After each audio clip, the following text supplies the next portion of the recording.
नमस्कार, जोहार, स्वागत है आपका डिजिटल झारखंडी समाचार में। तो चलिए झारखंड की आज की तमाम बड़ी और मुख्य खबरों पर बात करते हैं, पर उससे पहले आपसे छोटी सी अनुरोध है कि कृपया वीडियो को एक प्यारा सा लाइक अवश्य कर दीजिएगा, क्योंकि आपका एक लाइक करना ही हमारे मेहनत का फल होता है। तो शुरुआत करते हैं आज की पहली और बड़ी खबर से। इस वक्त की बड़ी खबर झारखंड से आ रही है, जहां झारखंड में हेमंत सोरेन ने बड़ा बयान दे दिया है। बिजली के मुकदमे का होगा अब निपटारा। गिरिडीह पहुंचे मुख्यमंत्री हेमंत सोरेन और कहा कि योजनाएं इतनी की गिनाने में लग जाएगा काफी समय। दरअसल मुख्यमंत्री हेमंत सोरेन जमुआ विधानसभा के झामुमो प्रत्याशी केदार हाजरा और गांडे प्रत्याशी कल्पना सोरेन के पक्ष में अलग अलग जगह चुनावी सभाएं की। उन्होंने कहा कि हमारी सरकार ने लोगों का बिजली बिल माफ किया है। अब यदि किसी के खिलाफ बिजली को लेकर के मुकदमा हुआ होगा तो उसका भी अब निपटारा किया जाएगा। और इतना ही नहीं, हेमंत सोरेन ने सरकार के 5 साल के कार्यकाल उपलब्धियों का जिक्र करते हुए कहा कि इतनी उपलब्धियां और योजनाएं हैं कि उसे गिनाने में काफी समय लग जाएगा। और आपको बताते चले कि गठबंधन की सरकार बनी तो सरकार द्वारा मैया सम्मान योजना के तहत दी जा रही राशि 1000 की राशि को बढ़ा करके अब 2500 रुपए किया जाएगा। झारखंड से और एक बड़ी खबर आ रही है, जहां मुख्यमंत्री फिर से जाएंगे जेल। जी हां, दरअसल जेपी नड्डा का बहुत ही बड़ा आरोप लगा दिया है। कहा कि हेमंत सरकार ने दोनों हाथों से झारखंड को लूटा, फिर जाएंगे जेल। दरअसल बीजेपी के राष्ट्रीय अध्यक्ष जेपी नड्डा ने झारखंड सरकार पर जमकर हमला बोला है। बोकारो के कसमार में आयोजित एक चुनावी सभा में उन्होंने जेएमएम पर हमला किया। नड्डा ने लोगों से झारखंड की इंडिया गठबंधन सरकार को उखाड़ कर फेंकने का आह्वान किया। नड्डा ने कहा कि यह लुटेरों की सरकार है, यह जल जंगल और जमीन की बात करते हैं, लेकिन इन्होंने सिर्फ झारखंड को लूटा है। और इतना ही नहीं, आपको बताते चले कि मंच में बोलते हुए बीजेपी के राष्ट्रीय अध्यक्ष जेपी नड्डा ने प्रदेश सरकार पर झारखंड को बांटने का आरोप लगाया। उन्होंने कहा कि 5 साल में झारखंड के गरीब लोग और गरीब हो गए हैं। रोजगार पर सरकार ने ध्यान नहीं दिया है, दोनों हाथों से सरकार को लूटा गया है। झारखंड सरकार ने फूट डालो और राज करो की नीति को आगे बढ़ाया है। उन्होंने कहा कि तुष्टीकरण की नीति अपनाकर झारखंड सरकार ने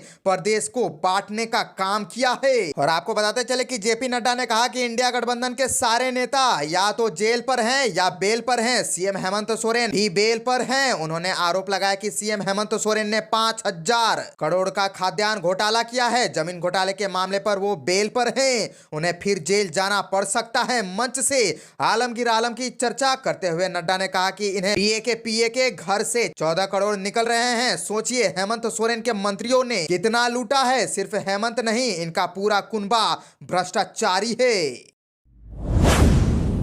झारखंड से और एक बड़ी खबर आ रही है, जहां झारखंड में बीजेपी से सीएम चेहरा कौन होगा, इस पर बाबूलाल मरांडी ने साफ कर दी है तस्वीर। दरअसल झारखंड में चल रहे विधानसभा चुनाव के दौरान खूब सियासी बयानबाजी हो रही है। घुसपैठ के मुद्दे पर जमकर आरोप प्रत्यारोप लग रहे हैं। झारखंड बीजेपी के अध्यक्ष व पूर्व सीएम बाबूलाल मरांडी से खास बातचीत में इस दौरान उन्होंने कहा कि बांग्लादेशी घुसपैठ बड़ा मुद्दा है। जिस तरह से घुसपैठ हुआ है, आदिवासियों की आबादी ही घट गई है। संथाल परगना में आदिवासियों की आबादी में 16% की कमी आई है और सरकार बनते ही एनआरसी लागू करेंगे। घुसपैठ के मामले में एसआईटी बना करके जांच कराएंगे। और आपको बताते चले कि महागठबंधन के सीएम कैंडिडेट हेमंत सोरेन है। बीजेपी का मुख्यमंत्री चेहरा कौन है? क्या बीजेपी की सरकार बनती है तो बाबूलाल मरांडी मुख्यमंत्री होंगे? इस पर उन्होंने कहा कि चुनाव परिणाम जब आ जाएगा तो आप लोगों को बुला करके बता दिया जाएगा कि बीजेपी का मुख्यमंत्री कौन होगा। बटेंगे तो कटेंगे या एक है तो सेफ है, दोनों में से कौन बीजेपी का नारा है? इस पर बाबूलाल मरांडी ने कहा कि इन नारों में गलत बात क्या है। बाबा साहब भीमराव अंबेडकर ने नारा दिया था कि शिक्षित बनो, संगठित रहो। दोनों नारों का उच्चारण अलग अलग तरीके से लोग करते हैं, दोनों नारों का मतलब एक ही है। संगठित रहना क्या बुरा है? जाति भाषा में बंट जाओगे तो कट जाओगे। इस वर्षों तक गुलाम क्यों रहा? क्योंकि हम आपस में बट गए थे। झारखंड विधानसभा चुनाव के बीच झारखंड के युवाओं के लिए बल्ले बल्ले हो गई है। तेजस्वी यादव ने बहुत ही बड़ा वादा कर दिया है कि अब झारखंड के युवाओं को 10 लाख रोजगार दिया जाएगा। जी हां, दरअसल झारखंड चुनाव को लेकर के आरजेडी ने पूरी ताकत झोंक दी है।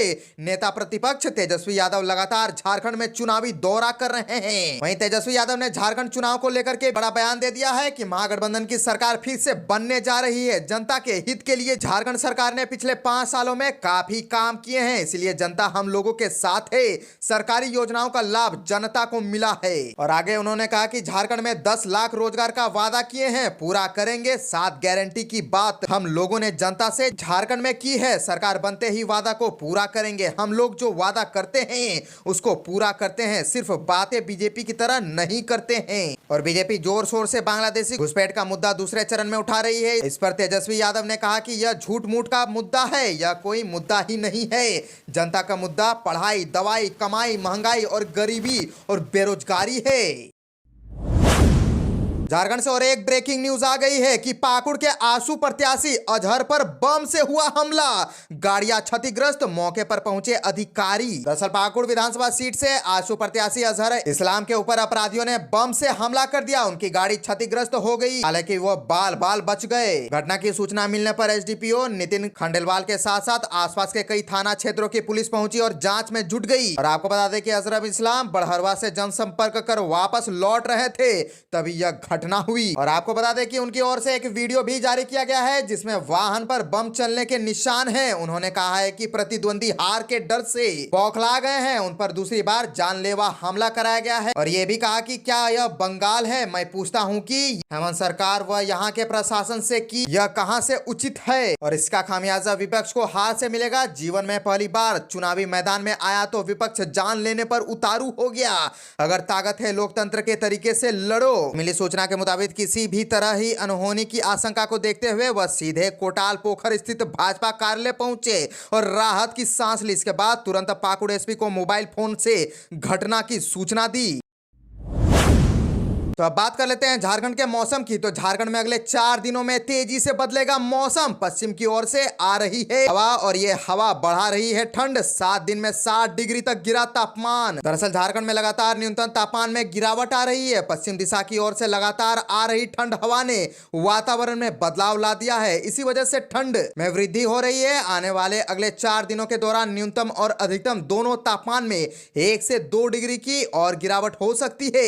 बाद के दिनों में मौसम साफ और शुष्क रहने की संभावना है। और मौसम विभाग की रिपोर्ट के मुताबिक पिछले एक सप्ताह में राजधानी समेत राज्य के विभिन्न हिस्सों के तापमान में 4 से 7 डिग्री तक की गिरावट आई है। वहीं विभिन्न जिलों के अधिकतम तापमान में भी 1 से 2 डिग्री तक की कमी रिकॉर्ड की गई है। और मौसम विभाग की रिपोर्ट के अनुसार राज्य के करीब करीब सभी जिलों का अधिकतम तापमान 30 डिग्री सेल्सियस नीचे चला गया है। झारखंड में खड़गे ने पूछा एक सवाल जिस पर फिर से तेज हो गई है सियासत। दरअसल कांग्रेस के राष्ट्रीय अध्यक्ष मल्लिकार्जुन खड़गे ने दावा किया है कि राज्य में फिर से गठबंधन की सरकार बनने जा रही है। सरकार ने अपने वादों को पूरा किया है। फिर से 7 गारंटी के साथ गठबंधन जनता के सामने है, इसे भी पूरा किया जाएगा। खड़गे ने कहा कि राज्य सरकार महिलाओं को आर्थिक रूप से मजबूत बनाने के लिए मुख्यमंत्री मैया सम्मान योजना को लागू किया। भाजपा ने इसके खिलाफ केस कर दिया। भाजपा शासित मध्य प्रदेश, महाराष्ट्र में भी इसी तरह की योजनाएं चल रही है, लेकिन किसी ने इसके खिलाफ कोर्ट में केस नहीं किया है।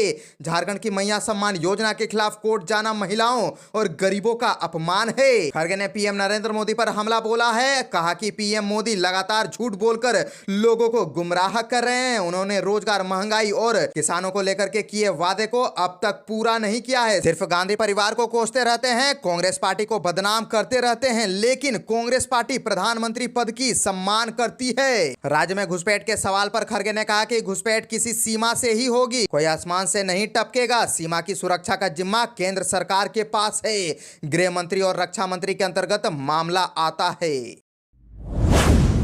झारखंड में दूसरे चरण के मतदान से पहले हेमंत बिस्वा शर्मा ने कर दी एक और अलग मांग और इससे गर्मा गई है सियासत। कहा कि हिंदुओं को भी मंगलवार को मिले छुट्टी। झारखंड में हेमंत सरकार मुसलमानों को स्कूल के नमाज के लिए शुक्रवार को छुट्टी दे रही है, तो मंगलवार को हिंदुओं को भी हनुमान चालीसा के लिए छुट्टी देनी होगी। विधानसभा परिसर में नमाज के लिए कमरा देने की बात करते हैं तो हम लोगों को भी हनुमान चालीसा पढ़ने दिया जाए। झारखंड में जेएमएम, कांग्रेस व राजद की सरकार लोगों को बांटने का काम कर रही है। ये बातें असम के मुख्यमंत्री हेमंत बिस्वा शर्मा ने धनबाद के कोयलानगर स्थित नेहरू कॉम्प्लेक्स मैदान में भाजपा प्रत्याशी के समर्थन में हुई सभा में कही। और उन्होंने कहा कि अयोध्या में राम मंदिर का निर्माण कर राम राज लाने का प्रयास किया गया है। झारखंड सरकार ने मंत्री रहे आलमगीर आलम और जामताड़ा प्रत्याशी इरफान अंसारी को निशाने पर भी लिया। उन्होंने कहा कि ये लोगों को बांटने की राजनीति कर रहे हैं, इनके गंगा में सर्विसिंग करना जरूरी है। बांग्लादेशी घुसपैठ के कारण आदिवासी समाज नुकसान हो रहा है। झारखंड मुक्ति मोर्चा ने चुनाव में वादा किया था कि 5 लाख लोगों को नौकरी देंगे पूरा नहीं किया। झारखंड से और एक बड़ी खबर आ रही है, जहां झारखंड में हेमंत सोरेन ने एक और बड़ा ऐलान कर दिया है। बिरसा मुंडा और सीदो कानू के नाम पर अब होगा सर्वोच्च सम्मान। दरअसल झारखंड के मुख्यमंत्री हेमंत सोरेन ने बड़ा ऐलान कर दिया है। हेमंत सोरेन ने कहा राज्य के सर्वोच्च पुरस्कार का नाम भगवान बिरसा मुंडा भगवान सीदो कानू रखा जाएगा। सोरेन ने सर्वोच्च सम्मान का नाम बिरसा मुंडा और सीदो कानू के नाम पर रखने के ऐलान के बाद कहा कि अगर झारखंड मुक्ति मोर्चा नीच सरकार सत्ता में आई तो इस संबंध में मंत्रिमंडल की पहली ही बैठक में निर्णय लिया जाएगा। और आपको बताते चले कि मुख्यमंत्री ने सोशल मीडिया मंच एक्स पर एक पोस्ट करते हुए कहा कि झारखंड के सर्वोच्च पुरस्कार का नाम भगवान बिरसा मुंडा भगवान सीदो कानू पुरस्कार होगा।